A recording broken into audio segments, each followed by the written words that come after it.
Halo semuanya, selamat datang di video ini.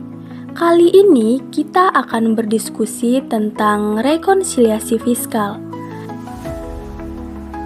Apakah kalian sudah tahu apa itu rekonsiliasi fiskal?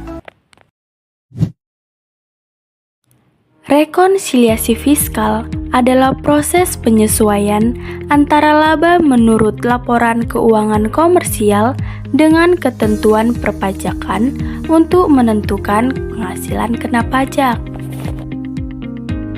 Laporan komersial disusun berdasarkan standar akuntansi seperti PSAK, sementara dalam perpajakan ada aturan sendiri yang diatur dalam Undang-Undang Pajak Penghasilan. Teman-teman tahu tidak kenapa rekonsiliasi fiskal diperlukan? Jadi, rekonsiliasi fiskal diperlukan karena adanya perbedaan pengakuan antara laporan komersial dengan aturan perpajakan. Perbedaan ini bisa disebabkan oleh beberapa hal.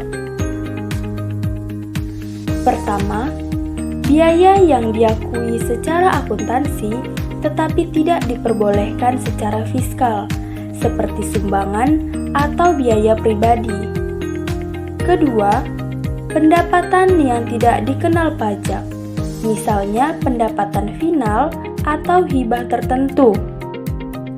Ketiga, pengakuan waktu yang berbeda antara akuntansi dengan pajak. Contohnya dalam penyusutan atau cadangan piutang. Teman-teman harus tahu apa saja perbedaan dalam rekonsiliasi fiskal. Pertama, perbedaan permanen. Selisih antara laba kena pajak suatu entitas dan total pendapatan komprehensifnya sebagaimana dinyatakan dalam laporan keuangan. Contohnya adalah sumbangan. 2. Perbedaan waktu atau perbedaan temporer.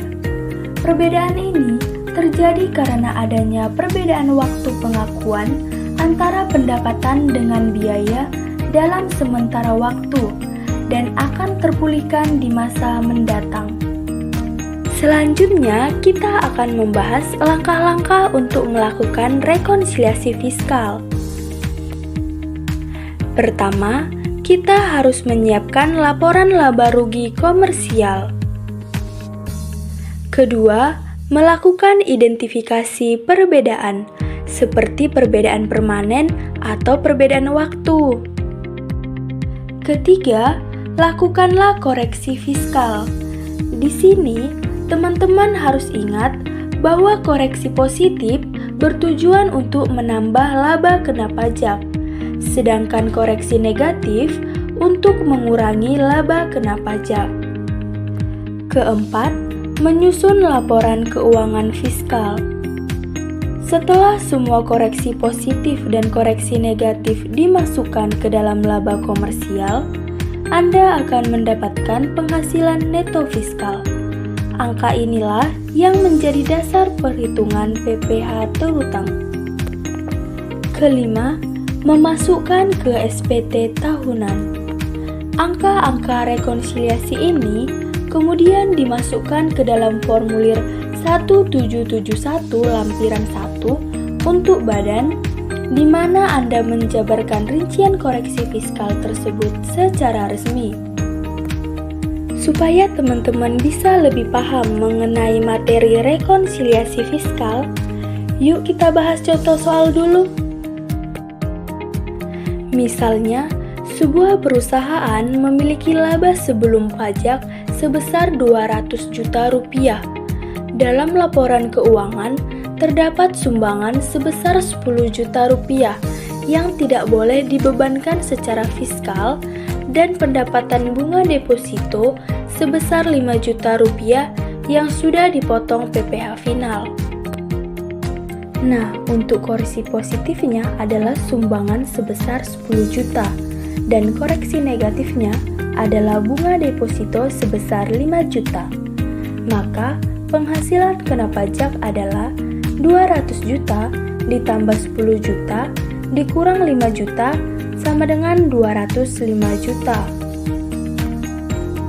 Jadi, 205 juta inilah yang akan dikenakan pajak dengan tarif PPh badan yang sudah dipotong PPh final. Semoga penjelasan ini membantu kalian memahami konsep dasar rekonsiliasi fiskal dengan baik. Terima kasih sudah menyimak dan selamat belajar.